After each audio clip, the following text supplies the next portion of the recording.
यो आकाशवाणी गान्तोक हो। सामयिक विषयको कार्यक्रममा आजको विषय छ प्रधानमन्त्रीको मन की बात कार्यक्रममाथि वरिष्ठ पत्रकार निता निरासित लिएको अन्तर्वार्ता।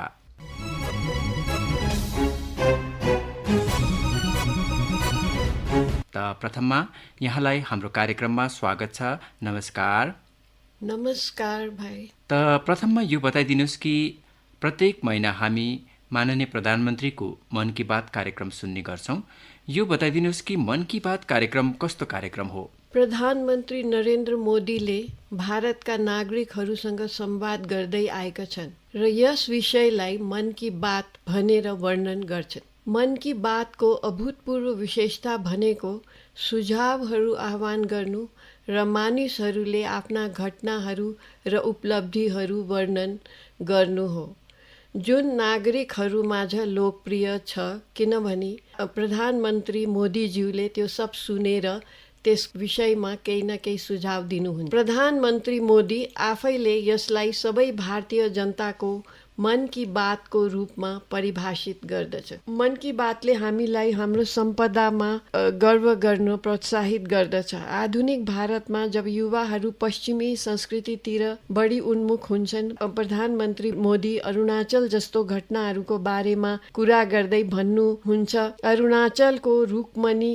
कृष्णसँग बिहे गर्नु पोरबन्दर पुगिन्। यस्तो उत्सव मनाएर राष्ट्रमा एकता बढाउने प्रयास हुँदैछ। यी सबैले हाम्रो जीवनमा प्रभाव गर्ने बाहेक त्यहाँ अन्य विचारहरू छन्, जस्तो कौशल भारत, जनधन योजना पनि। किन यति धेरै प्रभाव परेको छ? जसरी प्रधानमन्त्री मोदी आफैले यसलाई सकारात्मकता व हेर्ने कार्यक्रम र संवेदनशीलताको रूपमा वर्णन गरेका छन्। कुनै पनि आम मानिसको दृष्टिकोणबाट यो सरल भाषामा सार्वजनिक सरोकारको विषय हो। अधिकतम नागरिकहरूले यसलाई रेडियोमा सुन्छन् वा टिभी पछि युट्युबमा हेर्छन्। आकाशवाणी अधिकारीहरूले प्रत्येक एपिसोडलाई क्षेत्रीय भाषामा अनुवाद गर्दा यो सुविधाजनक बनाइन्छ। यसअघि कुनै पनि नेताहरूसँग कहिले संवाद थिएन। भारतीय श्रोताहरूको लागि यो खुसीको कुरा हो कि मन की बात 100औं एपिसोडमा प्रवेश गर्दैछ। हामी चाहन्छौँ कि यो यस्तै रहोस्। त यो कार्यक्रम कहिलेदेखि सुरु भएको थियो होला त? अल इन्डिया रेडियोमा मन की बात नियमित फिचर भएको 3 अक्टोबर 2014 देखि हो। प्रधानमन्त्रीले अल इन्डिया रेडियोमा मानिसहरूलाई सम्बोधन गर्ने, उनीहरूसँग सम्बन्धित मुद्दाहरूमा उनीहरूलाई संलग्न गराउने र साकार पार्ने उहाँका विचारहरूको बारेमा हो। भारत गाउँहरूमा बस्छ, त्यसैले रेडियो मन की बात मार्फत सबैको पहुँच छ। टेलिभिजन सेटहरू वा पछि युट्युबमा पनि एपिसोडहरू हेर्नु हुन्छ। अति नै राम्रो गरी बताइदिनु भयो है। तपाईँको विचारमा है, प्रधानमन्त्रीले अहिलेसम्मका मन की बात कार्यक्रमहरूमा के कस्ता प्रमुख विषयलाई समेट्नु भएको छ होला त? दिलीरामज्यू, प्रधानमन्त्री मोदी देशको कुनै पनि मुद्दाबाट बेखबर भएका छैनन्। मुख्य पक्षहरूमा सरसफाई, छोरी बेटी चेली बेटी समावेश छ। त्यस साथमा कौशल विकास अनि धेरै मुद्दाहरू जो जरुरी छ त्यो छ। अनि भर्खरै उहाँले G20 को विषयमा पनि भन्नु भएको छ। अति नै राम्रो गरी बताइदिनु भयो है। हाम्रो देशका माननीय प्रधानमन्त्री देशका हरेक विषयप्रति अवगत हुनुहुन्छ र उहाँले हरेक विषयलाई आफ्नो है मन की बात कार्यक्रममा समेट्ने प्रयास गर्नुहुन्छ। त समग्रमा मन की बात कार्यक्रमले हाम्रो भारतीय समाजलाई वा त समग्रमा है भारतीय जनतालाई कस्तो प्रभाव पारेको छ जस्तो लाग्छ तपाईँलाई? यो प्रभाव पारेको पक्कै हो पनि। मन की बातले नागरिकहरूमा साँच्चै ठुलो प्रभाव पारेको छ। यदि हामीले हाम्रो जीवनशैली र परिवर्तनमा केही सबैभन्दा आवश्यक सुधार हेर्छौँ भने यसको श्रेय प्रधानमन्त्रीको मन की बातलाई राम्ररी दिन सकिन्छ। हाम्रो राष्ट्र भारत, जसमा एउटा जो सभ्यताको 6वटा पाखुरा छन् त्यसमा एक हो, तर उनलाई विश्वका अन्य भागहरूमा प्राय असहजको रूपमा चित्रण गरिएको थियो। प्रधानमन्त्री मोदीले आफ्नो मन की बात मार्फत परिदृश्य परिवर्तन गर्न धेरै सफल भएका छन्। मन की बातमा चित्रित स्वच्छ भारत अभियान सबैभन्दा प्रभावशाली देखिन्छ। सबैभन्दा राम्रो के भयो भने उनले विद्यालयहरूमा शौचालय निर्माण गर्न आह्वान गरे, किनकि धेरैमा केटाकेटीहरूको लागि शौचालयको अभाव थियो।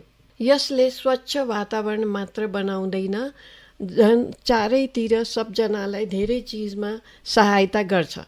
महात्मा गान्धीको 150औं जन्म जयन्ती अघि हरेक घरमा शौचालय बनाउने उनको आह्वानले 11 करोडको रेकर्ड 2020सम्म रेकर्ड बनायो।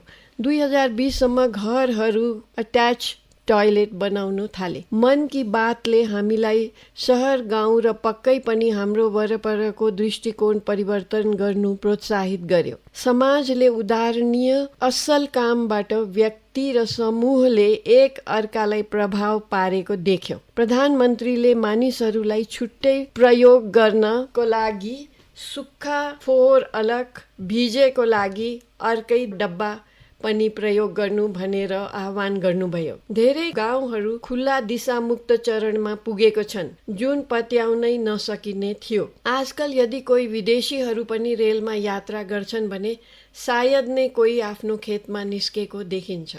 अति नै राम्रो गरी तपाईँले हाम्रो भारतमा है प्रधानमन्त्रीको मन की बात कार्यक्रमले के कस्तो प्रभाव पारिरहेको छ भन्ने कुरालाई राख्नुभयो है। अघि हामीले प्रमुख विषयलाई प्रधानमन्त्रीले समेट्नुहुन्छ।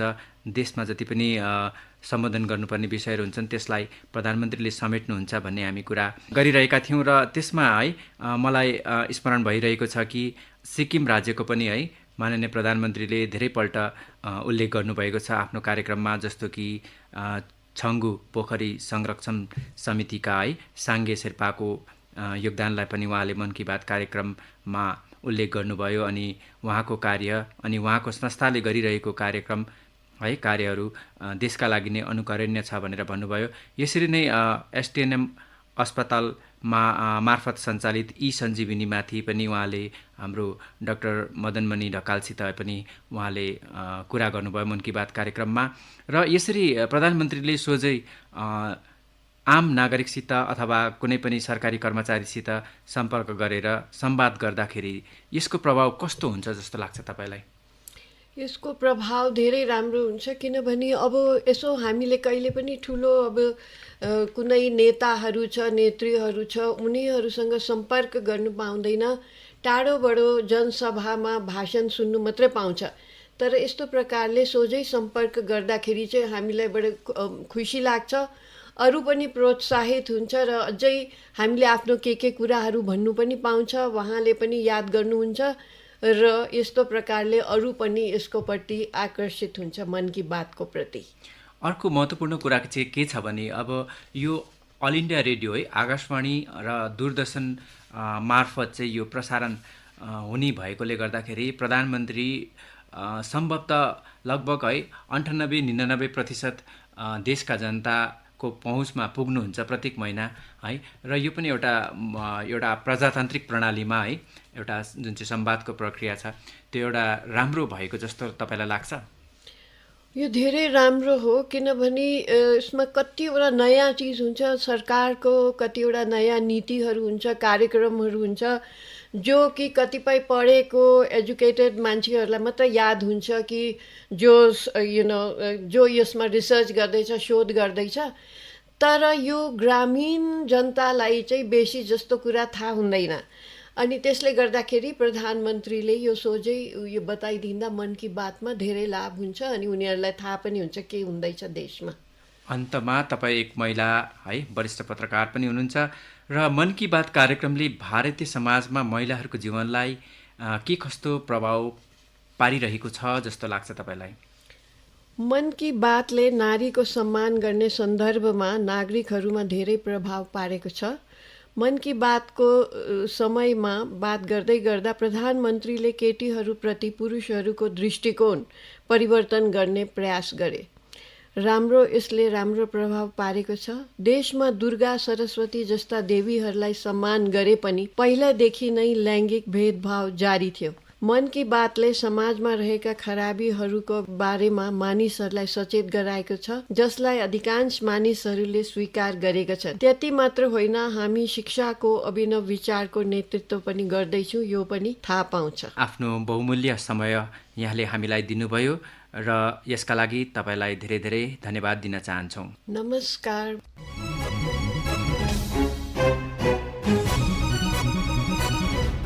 सामयिक विषयको कार्यक्रममा अहिले सुन्दै हुनुहुन्थ्यो प्रधानमन्त्रीको मन की बात कार्यक्रममाथि वरिष्ठ पत्रकार नीता निराजसँग लिएको एक अन्तर्वार्ता। यो आकाशवाणी गान्तोक हो।